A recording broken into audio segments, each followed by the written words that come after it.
Welcome to the Blogger Genius Podcast, brought to you by Milo Tree. Here's your host, Jillian Leslie. Hello, my friends. Welcome back to the Blogger Genius Podcast. I'm your host, Jillian Leslie, and I am so happy that you're joining me. I'm a blogger and a serial entrepreneur. My husband and I started our journey with Catch My Party. We launched it in 2009, and we've grown it into the largest party ideas site on the web. If you need party ideas or free printables, go head over there.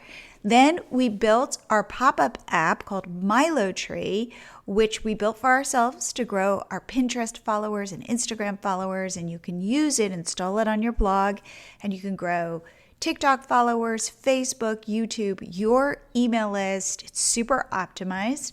And most recently, we've launched Milo Tree Cart, and it is so exciting for me. It is my new baby. With Milo Tree Cart, you can sell any sort of digital product, and it is the easiest platform to use. We built it for beginners and non-techies. And it is so cool to see how you, our customers, are using it. So in the beginning, what I saw showing up were ebooks or guides, those kinds of things, in a price range of anywhere from $5 to $27.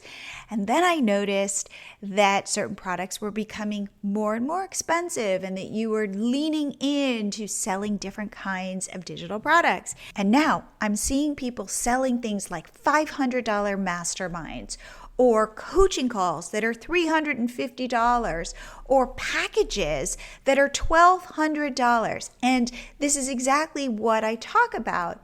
You are building a digital product empire. It might start with a $5 ebook, but then you see it working and you start to get creative.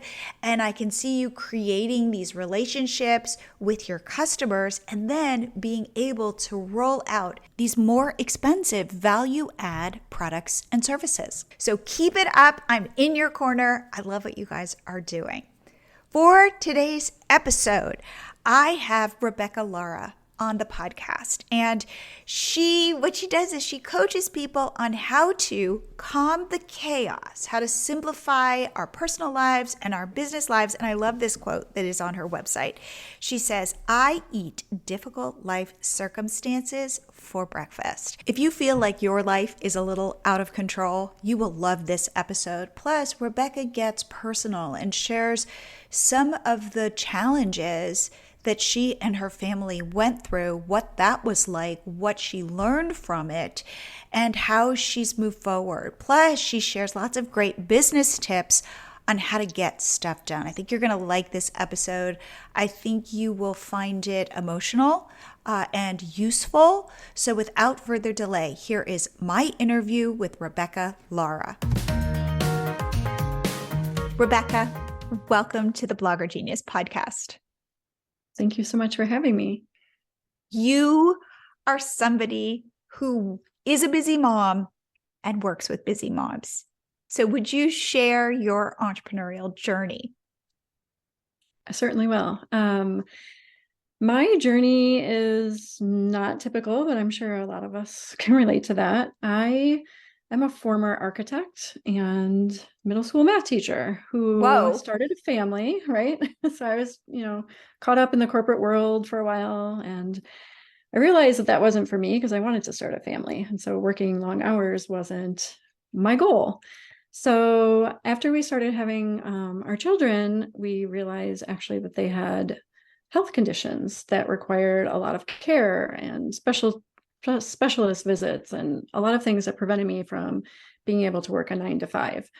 And I thought I would just take a little bit of time off, and well, you know how that goes. So wait, okay. 3 kids. So when did you first start having kids? How many years ago? So my first daughter was born in 2009. Okay. So and then I was still working as a teacher for a while until my second daughter was born in 2012. And I thought I'd take a year off from teaching because this is my second career now. And then our third daughter was born 13 months later. So I didn't return to teaching.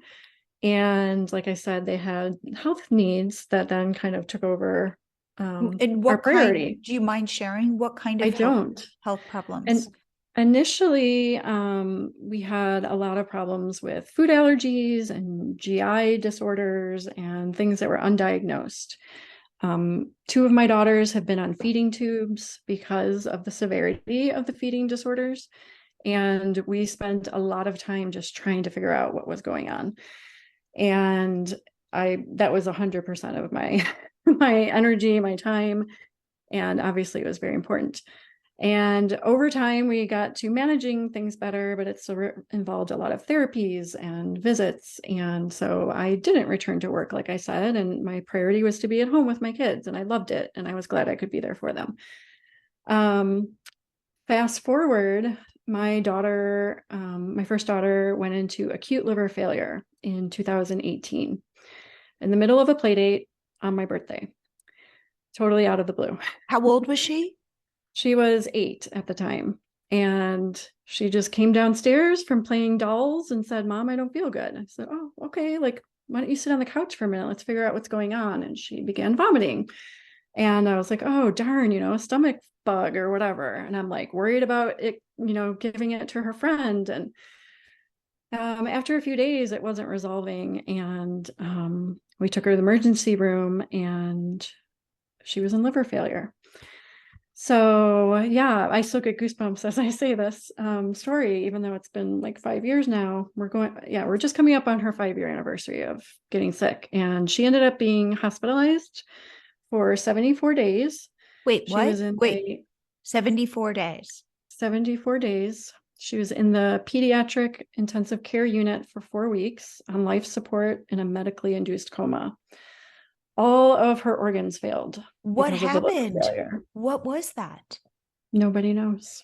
That's the lovely part of this. We went through so many tests and so many doctor visits, but at the end of the day, we don't know why her liver stopped working. But your liver like filters your toxins. So toxins were abundant in her body, and so everything was shutting down. So they had to put her in a medically induced coma, put her on a ventilator, life support, all the stuff. We didn't know if she'd make it. She was on the liver transplant list, and it was just a huge blow. And thankfully, her liver recovered on its own. Like as quickly as it started, it went away. And it was just the rest of her body that took a long time to recover after that. So her kidneys failed, her lungs failed. She ended up being on supplemental oxygen for 3.5 years. She was in a wheelchair. The feeding tube was already there, but it was just everything. Her whole body needed support. So clearly that was my priority for a long time. But the caregiving piece of it was intense, as you can imagine. We ended up having an overnight nurse in our home for 3 years to help us because she needed 24-hour care. I was her nurse during the day. The actual nurse would be here so I could sleep. And it was life-changing and also really hard as someone who is career-driven. I've always been career-driven, and I found joy and passion in what I was doing. So after a while, there was burnout for sure, as a caregiver. So I started blogging. That was like my way of having a creative outlet. Because were you blogging about what was going on, or were you blogging No. like, here's a gardening tip? No, it was completely different. I actually had an eco-friendly blog. Part of my daughter's, not the critical illness, but their other illnesses are related to allergies. And so I learned over time about clean living and trying to get them healthier. So I became passionate about removing toxins from our home. And so that was my blog. Wow. Wait, can I just say, how is your daughter doing now?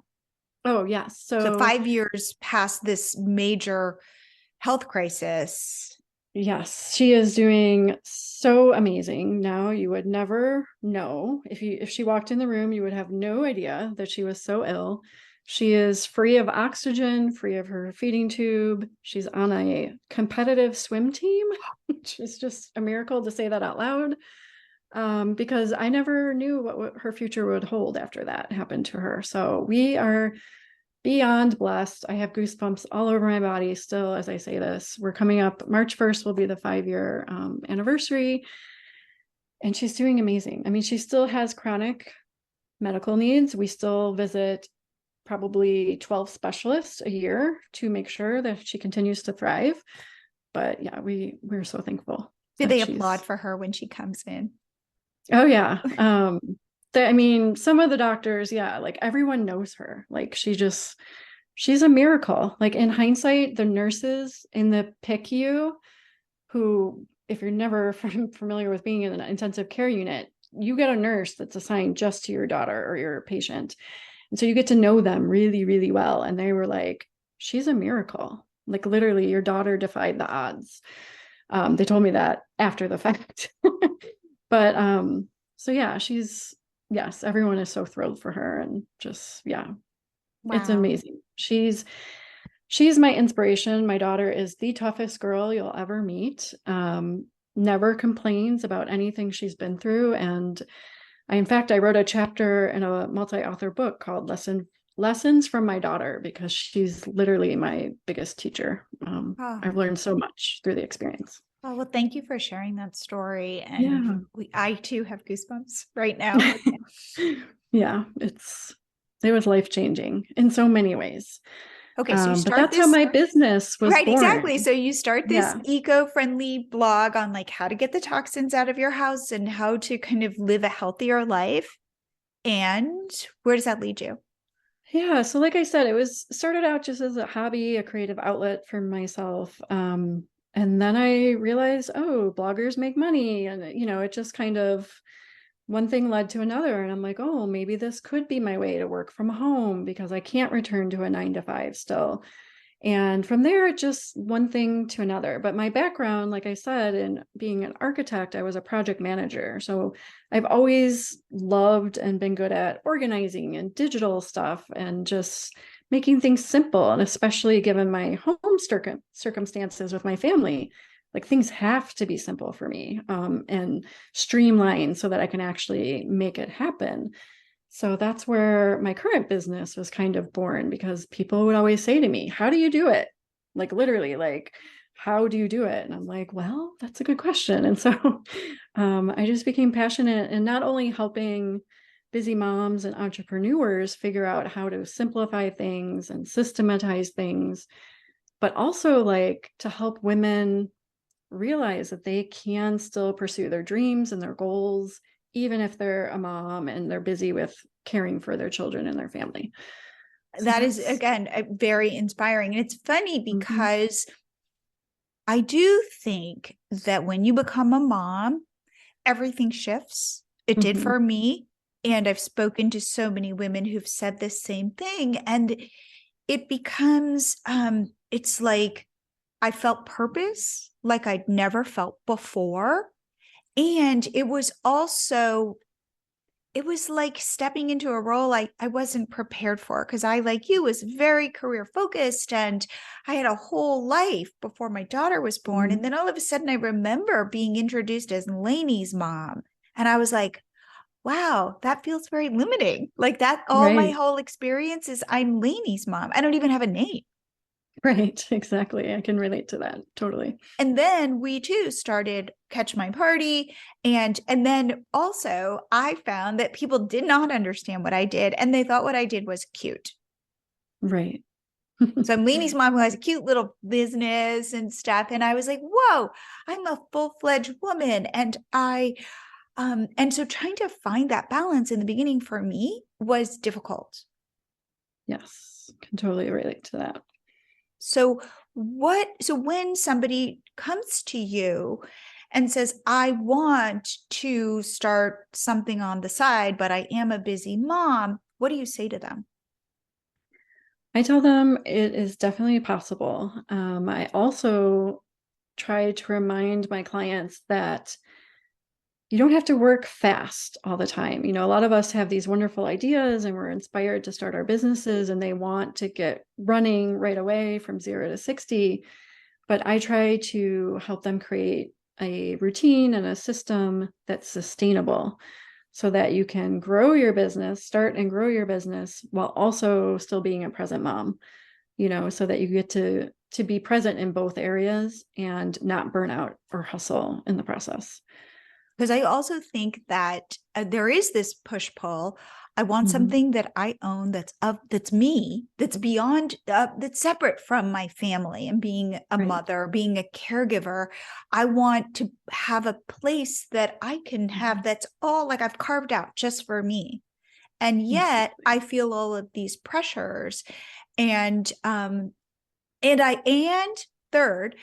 I have a vision in my mind of how beautiful it's all going to be. Yes, exactly. And somehow it never works like that. Right.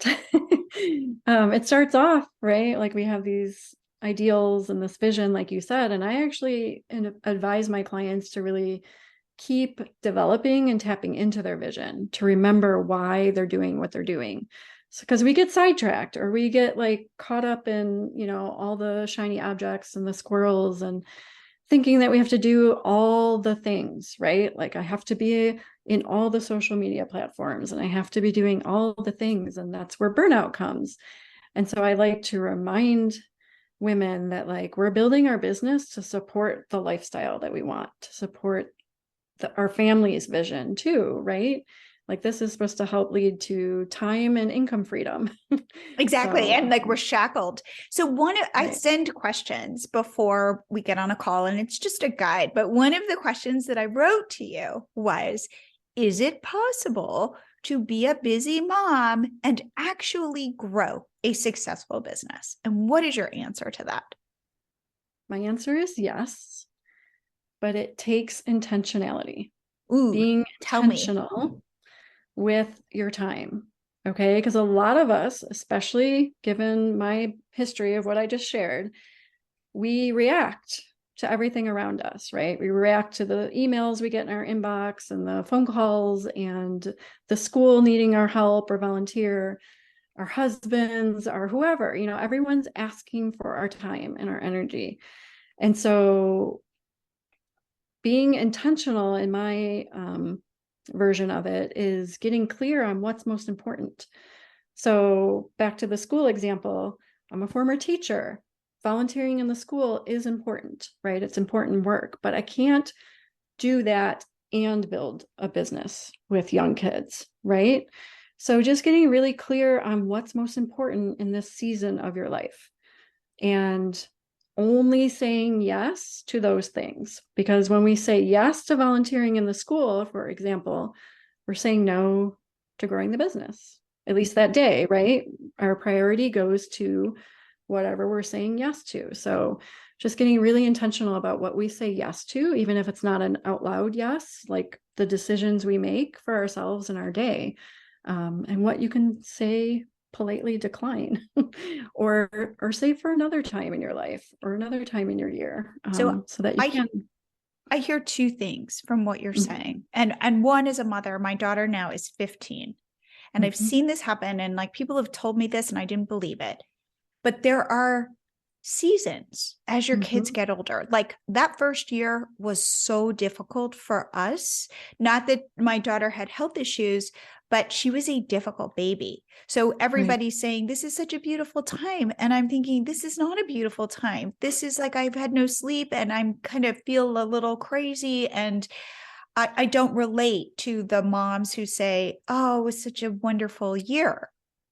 And so, but I didn't know that it was going to last about a year. And then feels like forever. It feels like it's going to be for, you're right, exactly. And I didn't know that I would be coming back to me in a different way. I'm never back to who I was before having my daughter, but that it evolves. And now she's in high school. And it's like, oh, I do have a lot more of my time back.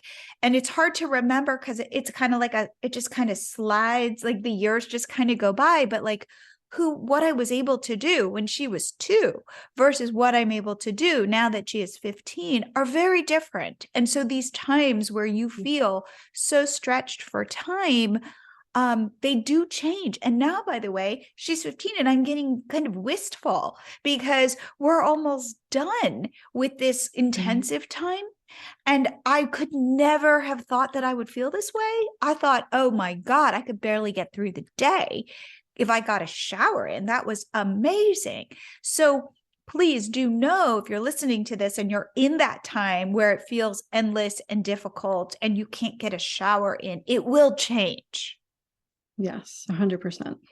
And then the other thing that I heard you say is work on setting boundaries. Yes, exactly. Time boundaries, energy boundaries. And that's only possible when you're clear on what's most important in your life. So you start with so give me an example. You're working with me. Mm-hmm. How do you get me clear to start this journey?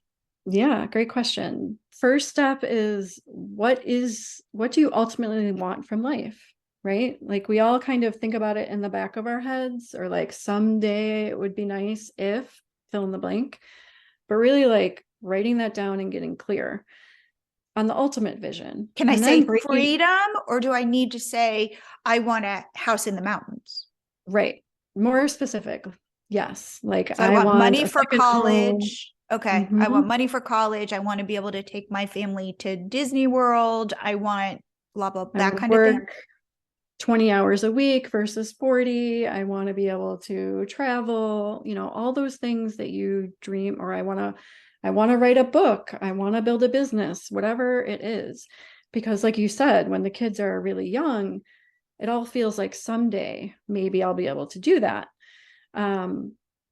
And we can't do everything we want in those seasons, but we can at least get clear on where we're headed or where we want to head. And then it's breaking that down. So what about the next 3 years? What's possible for me? Or the next year, depending if you have a newborn, it, like you said, time feels very different and it feels like it'll never change.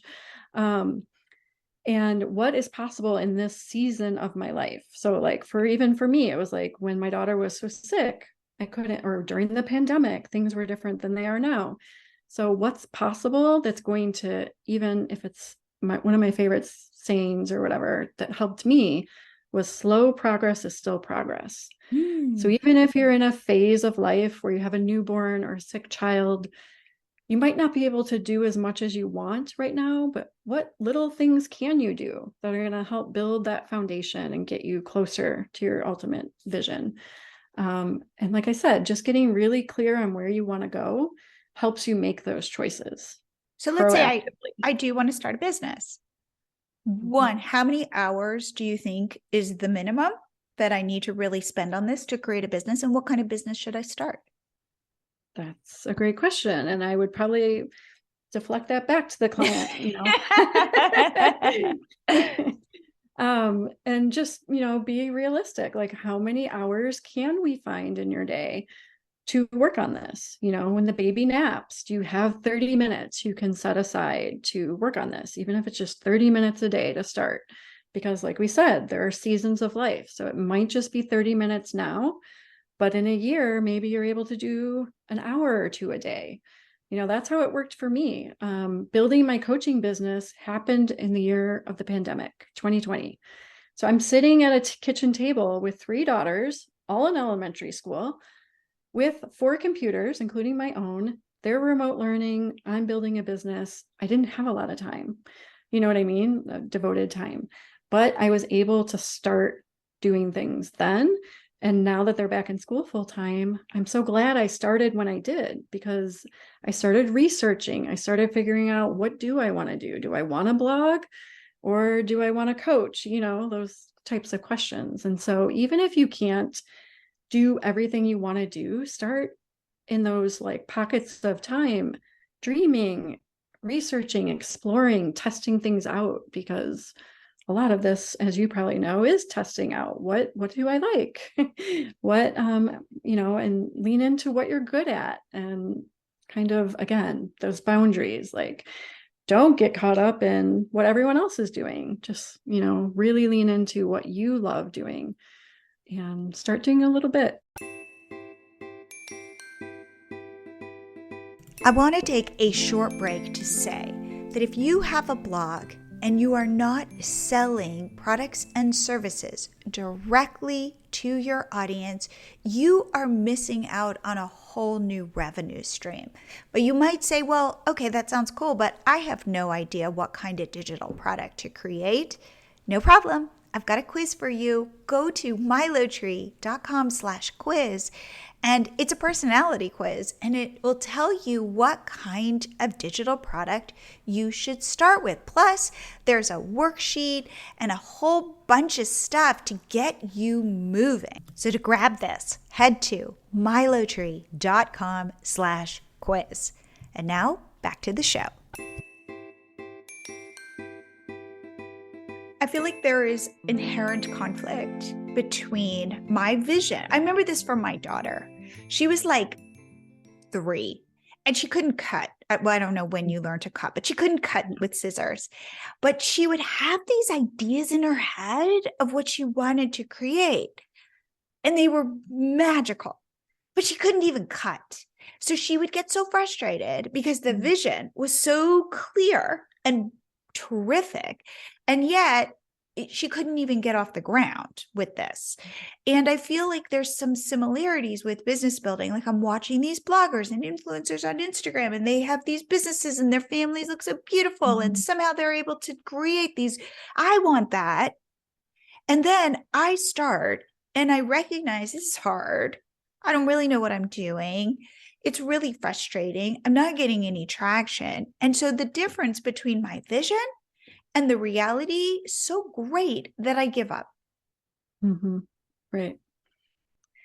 Yeah. So bridging the gap, I think things that have helped me and my clients, surrounding yourself with people on a similar journey, like in a similar stage, right? So, and tuning out sometimes those other people who are, like you hear people say, don't compare your beginning to someone's end, And so sometimes you have to tune out those big, mega famous, successful people for a while.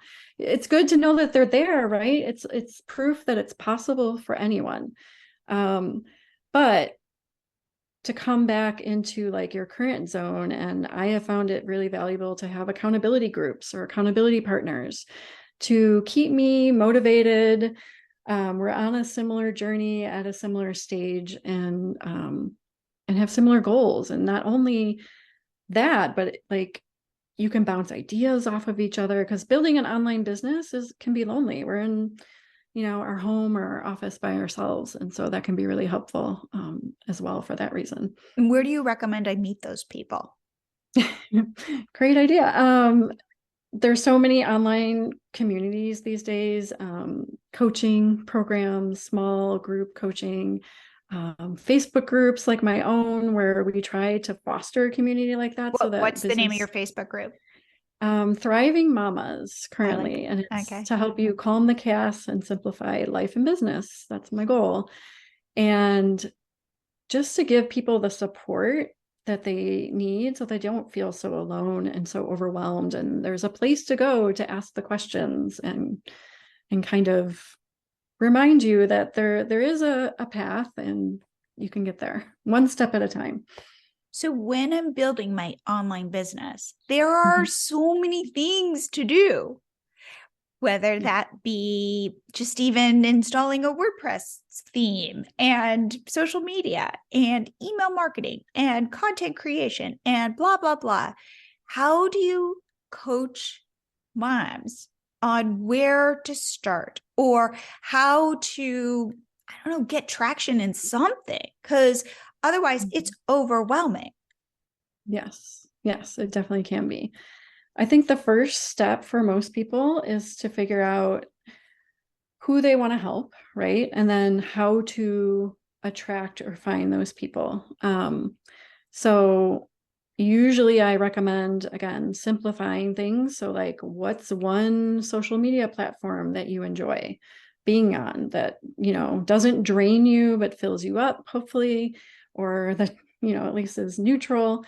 And just focusing on one of those. So whether it's just Facebook or just TikTok, not trying to do all of them at once, but getting comfortable in one place at a time. And then just work on serving and helping and providing value to people and getting your message out there with who you want to help. So get clear, and probably my hunch is you would say get into a very specific niche so that you understand who these people are, and like go deep rather than broad. Yes. And kind of you're saying the same thing with social media, go deep rather than broad. Yes, because it's just easier to be focused in one area at a time. I like to do my planning in 12-week chunks.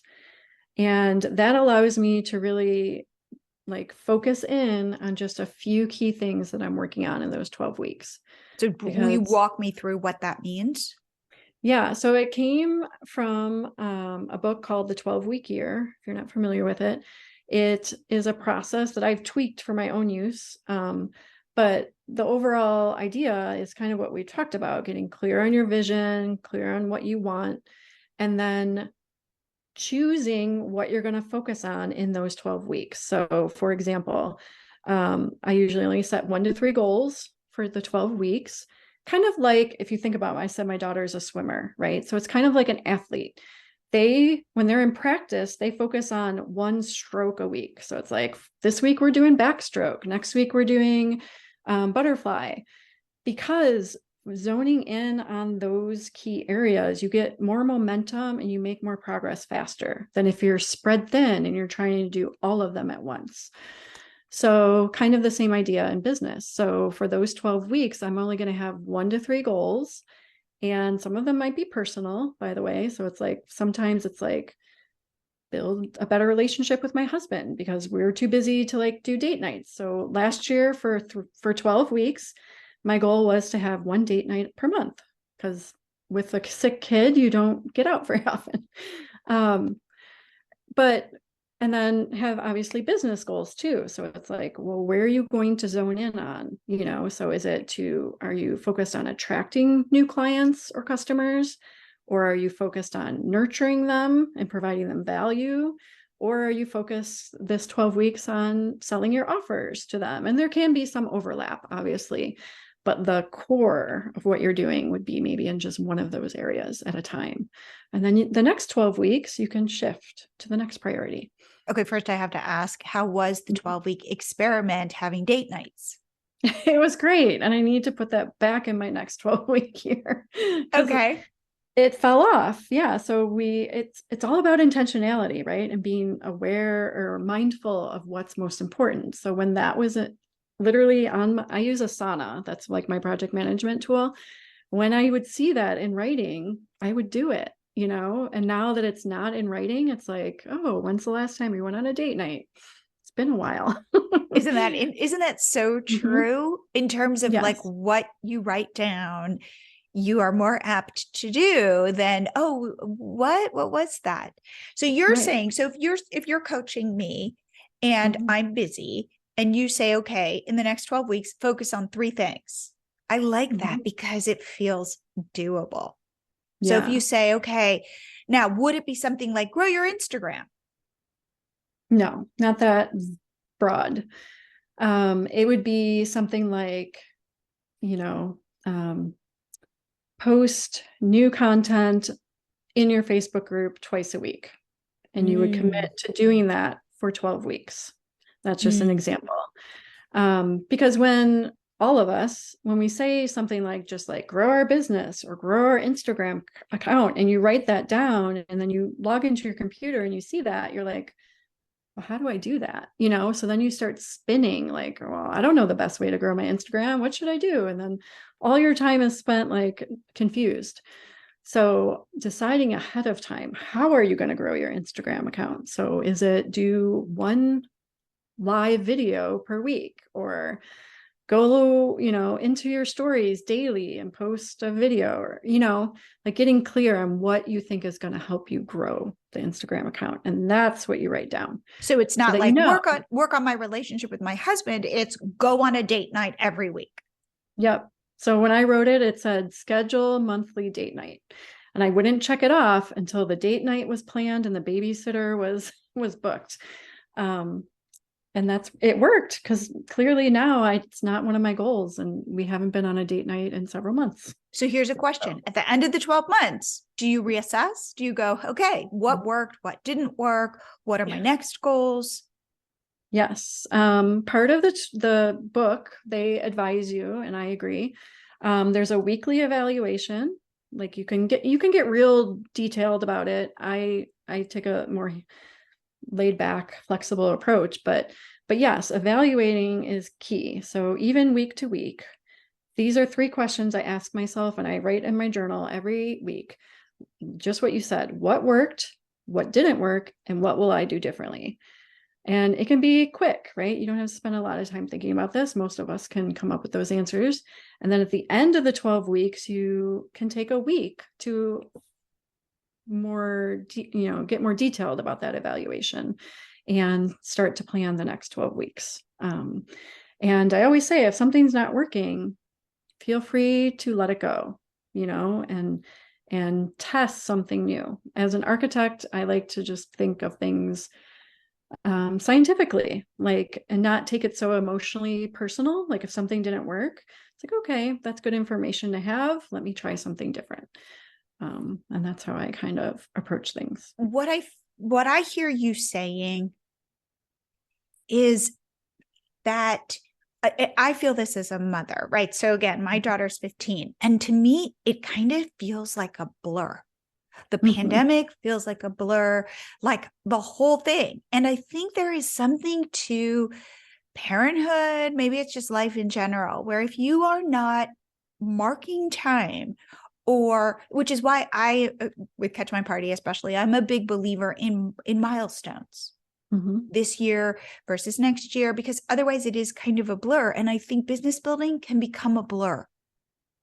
Like, yes. Oh, today I should do X, or no, wait, I should do Y, or I got caught up in in an email, or maybe I see people are doing this challenge on, with reels, and I should do that. And it all just kind of becomes mush.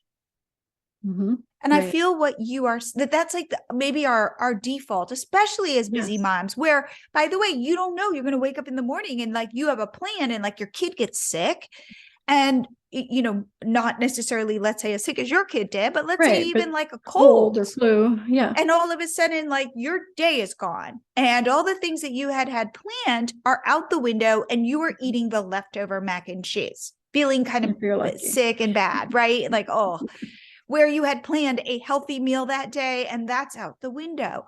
So what I think is really good, and like that I think that parenthood teaches you flexibility, because if you have a sick kid, like nothing else matters. However, I think it can bleed into the rest of your life, and then you're kind of all mush. And I feel like what you're saying is, it is writing things down. It is having 3 goals. It is putting intentionality and a vision of real concrete things that you are committing to. It is about being very intentional about saying no to things. It's a little bit like rising above and really planning things that you can control, because it's going to happen that your kid's going to get sick and everything's out the window. Yes. And I was just coaching on this today about someone asking, how do you keep up when your kids are homesick and then everything goes out the window, like you said? And yeah, it's about, if you're that intentional about what you want to do with your week, I also recommend having a plan B. I have plan B all the time. So meaning, if things are going well, plan A is what I have in my Asana account, like my to-do list. And when they're homesick, which happens all the time, just for regular stuff, it's like, well, what's the bare minimum that I need to do this week? And that's plan B, right? So even when I can't work 2 hours or whatever your amount is, what's at least one thing that's the most important thing to keep things going, serving my clients, or following through on a workshop series I'm hosting or whatever. That's, having that ahead of time, that plan B in your mind will help you in the chaos when the kid wakes up sick and you already know, okay, well, we're going to shift into plan B. This is what I'm going to do instead. And giving yourself lots of grace. right? And allowing the flexibility and knowing that everything's not going to fall apart in one day, right? If you're sick, your kid's homesick, everything's going to be okay. Not layering on the guilt or the judgment or the shame or whatever we feel when we don't get our to-do list done, because that's not going to help. Just giving yourself grace that, as soon as they're better, you're going to be able to pick up where you left off. How much of your coaching is mindset? A lot. People come to me, and I love systems. I love tools. I'm a geek, I'm an architect. And we're all looking for the faster, easier way to do things, which I'm all for. I have lots of hacks, but I just wrote a post on this today. It's not enough. Like, that stuff is not enough. So 100% mindset has helped me more than anything, just to be okay when things don't go as planned, because I learned that lesson the hard way. And I know what's most important now. And I know that I can do hard things, right? I've done hard things, and I am confident that I can get through my daughter's, cold or flu too. So mindset's so important. And like, in closing, given that you went through hell with your daughter, what were the, let's say, 3 biggest learnings you got on the other side? For sure, the number one thing is that I have the power to control how I react to my situations. I grew up in I've been in a victim mentality a lot of my life, and that didn't serve me. And I could have stayed there with my daughter's illness too. Like, why us? Why her? But I learned that I get to choose what I think about this. I get to choose to be grateful for the other things that we do have going well. I do get to choose how I react and respond to everything that's going on in my life. And that has been so liberating that I get goosebumps talking about that too, because that's the biggest thing. I don't know if anything else compares to that one. Wow. And did you figure that out at the end or as you were going through? Definitely as I was going through, a little bit at a time, right? It wasn't like a light switch and everything was better, but just slowly over time, realizing like I could spend a lot of time in negativity, wondering why this is happening to us and life isn't fair, but also like, we've been blessed with this chance to have her with us still, and to make life more than it was. And that's just kind of the direction I decided to take, because this is my life, right? This is her one life. This is my one life. I want to make the most of it, and I want to find joy along the way. That is so inspirational. Okay, Rebekah, if people want to reach out to you, learn more about what you do and who you serve, how can they do that? I would love for that to happen. You can find me on Instagram at the Rebekah Lara. Spell it. Or yes, the REBEKAH.LARA. And then I spend a lot of time in my Facebook community, Thriving Mamas, to help you calm the chaos and simplify life and business. Well, I have to say, I have found this so inspirational. So thank you so much for coming on the show. It was my pleasure. Thank you so much for having me. I hope you guys liked this episode. I first just loved when Rebekah shared that she wasn't able to control her situation, but she could start to control her response to that. I feel like I need that reminder all the time. So thank you, Rebekah.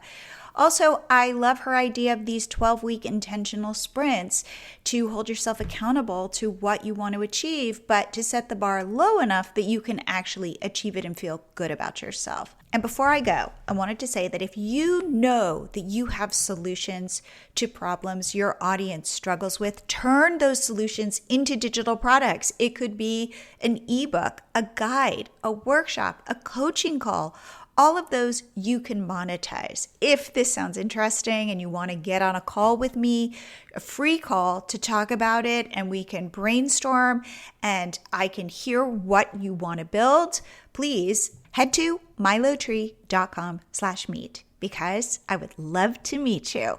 And I will see you here again next week.